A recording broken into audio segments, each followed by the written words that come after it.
రాజకీయాలు అటువైపున కనిపిస్తాయి. ఈ 12 నెలలు చంద్రబాబు నాయుడు రాజకీయాలు చూసినప్పుడు రాజకీయాలు ఇటువైపున కనిపిస్తాయి. ఇద్దరి మధ్య తేడా అంత ప్రస్ఫుటంగా కనిపిస్తూ ఉంది. మనమేమో మన రాజకీయ జీవితం అంతా కూడా, మన ప్రస్థానం అంతా కూడా ఎప్పుడూ కూడా ప్రజలు మనకు అధికారం ఇస్తేనే మనం తీసుకున్నాం. దొడ్డిదారిన వెన్నుపోట్లతోనూ మోసాలు చేసి ఏ రోజు కూడా మనం రాజకీయాలు చేయలేదు.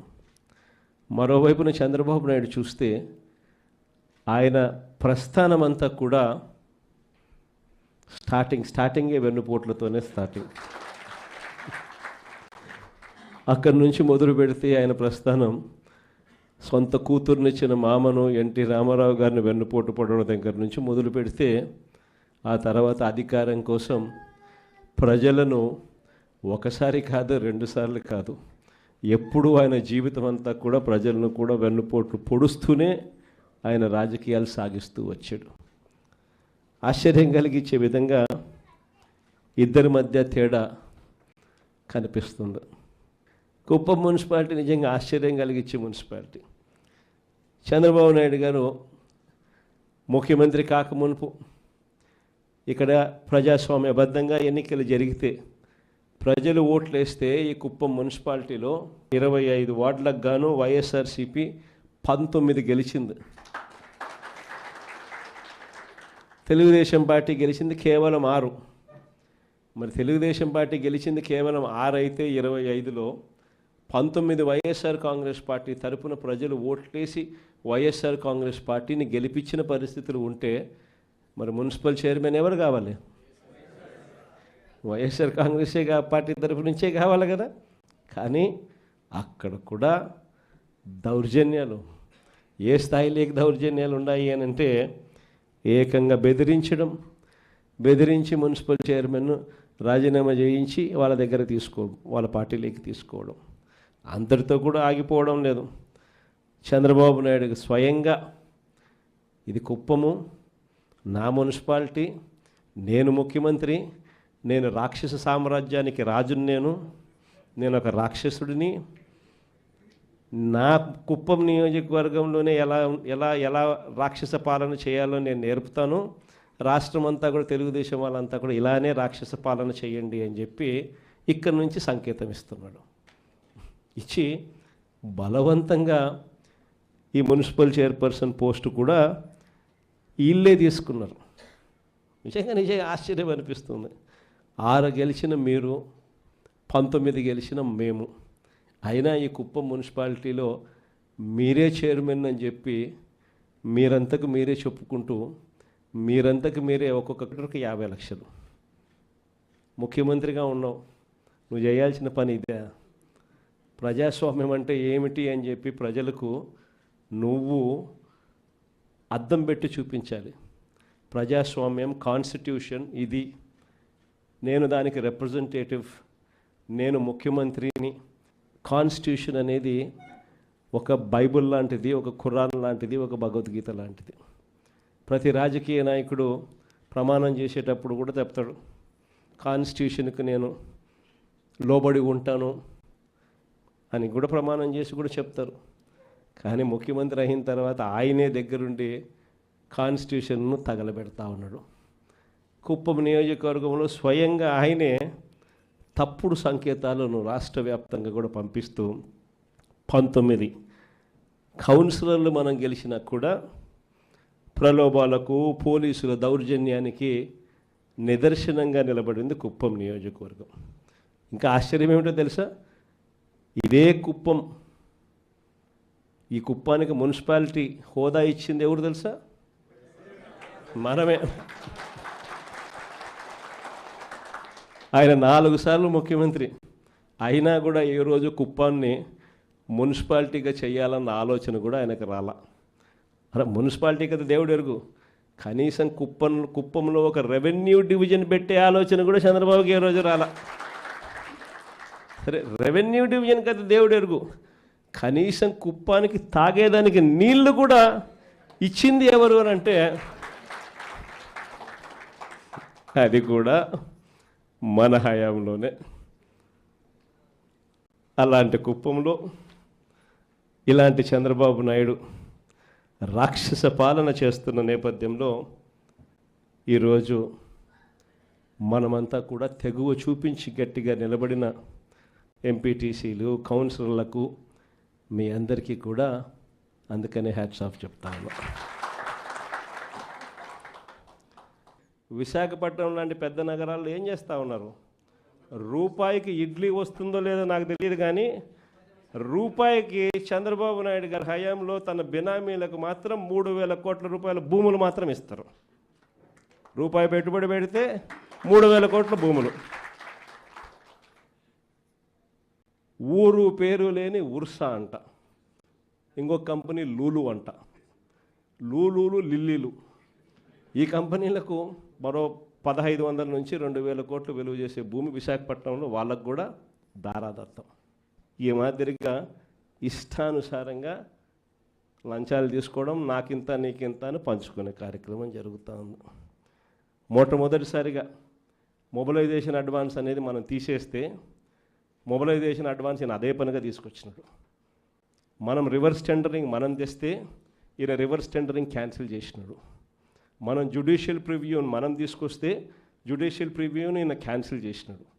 చేసి కాంట్రాక్టర్లు రింగ్ ఫామ్ అవుతున్నారు, ఇష్టం వచ్చిన రేట్లను పెంచేస్తున్నారు, పెంచిన రేట్లకు వేస్తున్నారు. వేస్తానే ఈయన మొబిలైజేషన్ అడ్వాన్స్ 10% ఇస్తాడు, 8% వాళ్ళు చంద్రబాబు నాయుడుకి వెనక్కిస్తున్నారు. డబ్బు ఈయన వాళ్ళకి ఇవ్వడం, ఈయన మొబిలైజేషన్ అడ్వాన్స్ కింద 10% వాళ్ళకి ఇస్తే ఈయన 8% తిరిగి వెనక్కిస్తున్నారు ఈయన జోబిలీకి. విడిగా కరప్షన్. మరోవైపున చూస్తే రెడ్ బుక్ రాజ్యాంగం. ఏం చెప్పాల్సిన పనులు. రెడ్ బుక్ రాజ్యాంగం గురించి నాకన్నా మీకే బాగా తెలుసు. ఏ రకంగా పోలీసులను వాచ్మెన్ల కన్నా దారుణంగా వాడుకుంటూ ఏ రకంగా రెడ్ బుక్ రాజ్యాంగం నడిపిస్తూ ఉన్నారు. ఇంతటి దారుణమైన పాలన సాగిస్తూ ఉన్నప్పుడు ఇలాంటి దుర్మార్గం ఎక్కువ రోజు నిలబడదు. ఈరోజు ఒకటే మీ అందరికీ కూడా చెప్తా ఉన్నా, ఇంతకుముందు హయాంలో మన హయాంలో బహుశా కార్యకర్తలకు నేను అనుకున్న మేరకు నేను చేయలేకపోయి ఉండొచ్చు. ఎందుకంటే నేను వస్తూనే కోవిడ్ వచ్చింది. జూన్లో ప్రమాణ స్వీకారం మనం చేసాం. మార్చి కల్లా కోవిడ్ లాంటి మహమ్మారిని ఎదుర్కోవాల్సి వచ్చింది. ఇంతకుముందు ఎప్పుడూ కూడా ఊహించలేదు, ఇంతకుముందు ఎప్పుడూ కూడా చూడలేదు. రాష్ట్రంలో అయితే నాకు ఊహ తెలిసినంత వరకు నా వయసులోని ఇలాంటి పరిస్థితులు కూడా ఉంటాయి, ఇలాంటి సమస్యలు కూడా రాగలుగుతాయని కూడా బహుశా ఎవరికి కూడా తట్టిండదు. కానీ ఈసారి మాత్రం మీ అందరికీ చెప్తా ఉన్నా, ఈసారి మీ జగన్, మీ బిడ్డ మీరు పడతా ఉన్న కష్టాలను చూశాడు, మీరు చూపిస్తూ ఉన్న తెగువను కూడా మీ బిడ్డ జగన్ చూశాడు. మీ అందరికీ మాట చెప్తా ఉన్నా, నెక్స్ట్ జగన్ 2లో మాత్రం కార్యకర్తలకు పెద్దపీట వేస్తాను అని మాత్రం ఖచ్చితంగా చెప్తాను. రాష్ట్రంలో ఇవాళ పరిస్థితులు ఎలా ఉన్నాయి అన్న సంగతి నాకన్నా కూడా మీకే బాగా తెలుసు. కలియుగంలో ఉన్నాము, రాక్షస రాజ్యంలో ఉన్నాము అని చెప్పడానికి ఈ రాష్ట్రంలో ఈ 12 నెలలు 11 నెలలు ఈ పాలన చూస్తే ఎవరికైనా కూడా ఇట్టే అర్థమవుతుంది. అంతటి దారుణమైన దుర్మార్గమైన పాలన మనం చూస్తూ ఉన్నాం. ఇలాంటి పరిస్థితుల్లో ఇలాంటి రెడ్ బుక్ పాలన జరుగుతూ ఉన్న, రాక్షసులు పరిపాలన చేస్తూ ఉన్న ఈ పాలనలో తెగువ చూపించి నిబద్ధతతో నిలబడి విలువలకు విశ్వసనీయతకు పెద్దపీట వేస్తూ రాజకీయాలంటే అయ్యా చంద్రబాబు నీ మాదిరిగా చేయడం రాజకీయాలు కాదు, ఎంపీటీసీలమైనా కౌన్సిలర్లమైనా మమ్మల్ని చూసి నేర్చుకో, ఇది రాజకీయం అంటే అని చెప్పి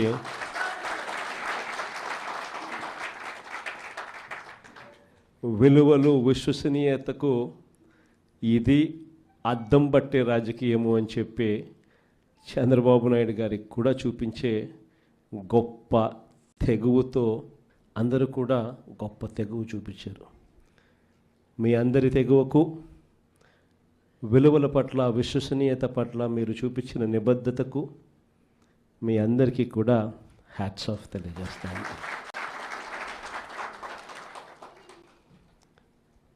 మన రాజకీయాలకు చంద్రబాబు రాజకీయాలకు మధ్య తేడా ఈ 12 నెలలు ఆయన పాలన చూస్తే చాలా తేడా కనిపిస్తుంది. అసలు రాజకీయాలు అన్నది ఒకవైపున మనల్ని చూసినప్పుడు రాజకీయాలు అటువైపున కనిపిస్తాయి. ఈ 12 నెలలు చంద్రబాబు నాయుడు రాజకీయాలు చూసినప్పుడు రాజకీయాలు ఇటువైపున కనిపిస్తాయి. ఇద్దరి మధ్య తేడా అంత ప్రస్ఫుటంగా కనిపిస్తూ ఉంది. మనమేమో మన రాజకీయ జీవితం అంతా కూడా, మన ప్రస్థానం అంతా కూడా ఎప్పుడూ కూడా ప్రజలు మనకు అధికారం ఇస్తేనే మనం తీసుకున్నాం. దొడ్డిదారిన వెన్నుపోట్లతోనూ మోసాలు చేసి ఏ రోజు కూడా మనం రాజకీయాలు చేయలేదు. మరోవైపున చంద్రబాబు నాయుడు చూస్తే ఆయన ప్రస్థానం అంతా కూడా స్టార్టింగే వెన్నుపోట్లతోనే స్టార్టింగ్. అక్కడి నుంచి మొదలు పెడితే ఆయన ప్రస్థానం సొంత కూతుర్నిచ్చిన మామను ఎన్టీ రామారావు గారిని వెన్నుపోటు పడడం దగ్గర నుంచి మొదలు పెడితే, ఆ తర్వాత అధికారం కోసం ప్రజలను ఒకసారి కాదు, 2 సార్లు కాదు, ఎప్పుడూ ఆయన జీవితం అంతా కూడా ప్రజలను కూడా వెన్నుపోట్లు పొడుస్తూనే ఆయన రాజకీయాలు సాగిస్తూ వచ్చాడు. ఆశ్చర్యం కలిగించే విధంగా ఇద్దరి మధ్య తేడా కనిపిస్తుంది. కుప్పం మున్సిపాలిటీ నిజంగా ఆశ్చర్యం కలిగించే మున్సిపాలిటీ. చంద్రబాబు నాయుడు గారు ముఖ్యమంత్రి కాకమునుపు ఇక్కడ ప్రజాస్వామ్యబద్ధంగా ఎన్నికలు జరిగితే ప్రజలు ఓట్లు వేస్తే ఈ కుప్పం మున్సిపాలిటీలో 25 వార్డులకు గాను వైఎస్ఆర్సీపీ 19 గెలిచింది. తెలుగుదేశం పార్టీ గెలిచింది కేవలం 6. మరి తెలుగుదేశం పార్టీ గెలిచింది కేవలం 6 అయితే 25లో 19 వైఎస్ఆర్ కాంగ్రెస్ పార్టీ తరపున ప్రజలు ఓట్లేసి వైఎస్ఆర్ కాంగ్రెస్ పార్టీని గెలిపించిన పరిస్థితులు ఉంటే మరి మున్సిపల్ చైర్మన్ ఎవరు కావాలి? వైఎస్ఆర్ కాంగ్రెసే పార్టీ తరపు నుంచే కావాలి కదా. కానీ అక్కడ కూడా దౌర్జన్యాలు, ఏ స్థాయిలోకి దౌర్జన్యాలు ఉన్నాయి అని అంటే ఏకంగా బెదిరించి మున్సిపల్ చైర్మన్ రాజీనామా చేయించి వాళ్ళ దగ్గర వాళ్ళ పార్టీలోకి తీసుకోవడం, అంతటితో కూడా ఆగిపోవడం లేదు. చంద్రబాబు నాయుడు స్వయంగా ఇది కుప్పము నా మున్సిపాలిటీ, నేను ముఖ్యమంత్రి, నేను రాక్షస సామ్రాజ్యానికి రాజుని, నేను ఒక రాక్షసుడిని, నా కుప్పం నియోజకవర్గంలోనే ఎలా రాక్షస పాలన చేయాలో నేను నేర్పుతాను, రాష్ట్రం అంతా కూడా తెలుగుదేశం వాళ్ళంతా కూడా ఇలానే రాక్షస పాలన చేయండి అని చెప్పి ఇక్కడి నుంచి సంకేతం ఇస్తున్నాడు. ఇచ్చి బలవంతంగా ఈ మున్సిపల్ చైర్పర్సన్ పోస్టు కూడా వీళ్ళే తీసుకున్నారు. నిజంగా ఆశ్చర్యం అనిపిస్తుంది. 6 గెలిచిన మీరు, 19 గెలిచిన మేము, అయినా ఈ కుప్పం మున్సిపాలిటీలో మీరే చైర్మన్ అని చెప్పి మీరంతకు మీరే చెప్పుకుంటూ మీరంతకు మీరే ఒక్కొక్కరికి 50 లక్షలు. ముఖ్యమంత్రిగా ఉన్నావు, నువ్వు చేయాల్సిన పని ఇదే. ప్రజాస్వామ్యం అంటే ఏమిటి అని చెప్పి ప్రజలకు నువ్వు అద్దం పెట్టి చూపించాలి. ప్రజాస్వామ్యం, కాన్స్టిట్యూషన్ ఇది, నేను దానికి రిప్రజెంటేటివ్, నేను ముఖ్యమంత్రిని. కాన్స్టిట్యూషన్ అనేది ఒక బైబిల్ లాంటిది, ఒక ఖురాన్ లాంటిది, ఒక భగవద్గీత లాంటిది. ప్రతి రాజకీయ నాయకుడు ప్రమాణం చేసేటప్పుడు కూడా చెప్తాడు, కాన్స్టిట్యూషన్కి నేను లోబడి ఉంటాను అని కూడా ప్రమాణం చేసి కూడా చెప్తారు. కానీ ముఖ్యమంత్రి అయిన తర్వాత ఆయనే దగ్గరుండి కాన్స్టిట్యూషన్ను తగలబెడతా ఉన్నాడు. కుప్పం నియోజకవర్గంలో స్వయంగా ఆయనే తప్పుడు సంకేతాలను రాష్ట్ర వ్యాప్తంగా కూడా పంపిస్తూ 19 కౌన్సిలర్లు మనం గెలిచినా కూడా ప్రలోభాలకు, పోలీసుల దౌర్జన్యానికి నిదర్శనంగా నిలబడింది కుప్పం నియోజకవర్గం. ఇంకా ఆశ్చర్యం ఏమిటో తెలుసా? ఇదే కుప్పం, ఈ కుప్పానికి మున్సిపాలిటీ హోదా ఇచ్చింది ఎవరు తెలుసా? మనమే. ఆయన 4 సార్లు ముఖ్యమంత్రి అయినా కూడా ఏ రోజు కుప్పాన్ని మున్సిపాలిటీగా చేయాలన్న ఆలోచన కూడా ఆయనకు రాలా. అరే మున్సిపాలిటీ కదా దేవుడు ఎరుగు, కనీసం కుప్పంలో ఒక రెవెన్యూ డివిజన్ పెట్టే ఆలోచన కూడా చంద్రబాబుకి ఏ రోజు రాలా. సరే రెవెన్యూ డివిజన్ కదా దేవుడు ఎరుగు, కనీసం కుప్పానికి తాగేదానికి నీళ్లు కూడా ఇచ్చింది ఎవరు అని అంటే అది కూడా మన హయాంలోనే. అలాంటి కుప్పంలో ఇలాంటి చంద్రబాబు నాయుడు రాక్షస పాలన చేస్తున్న నేపథ్యంలో ఈరోజు మనమంతా కూడా తెగువ చూపించి గట్టిగా నిలబడిన ఎంపీటీసీలు కౌన్సిలర్లకు మీ అందరికీ కూడా అందుకనే హ్యాట్స్ ఆఫ్ చెప్తాను. విశాఖపట్నం లాంటి పెద్ద నగరాల్లో ఏం చేస్తూ ఉన్నారు? రూపాయికి ఇడ్లీ వస్తుందో లేదో నాకు తెలియదు, కానీ రూపాయికి చంద్రబాబు నాయుడు గారి హయాంలో తన బినామీలకు మాత్రం 3,000 కోట్ల రూపాయల భూములు మాత్రం ఇస్తారు. రూపాయి పెట్టుబడి పెడితే 3,000 కోట్ల భూములు.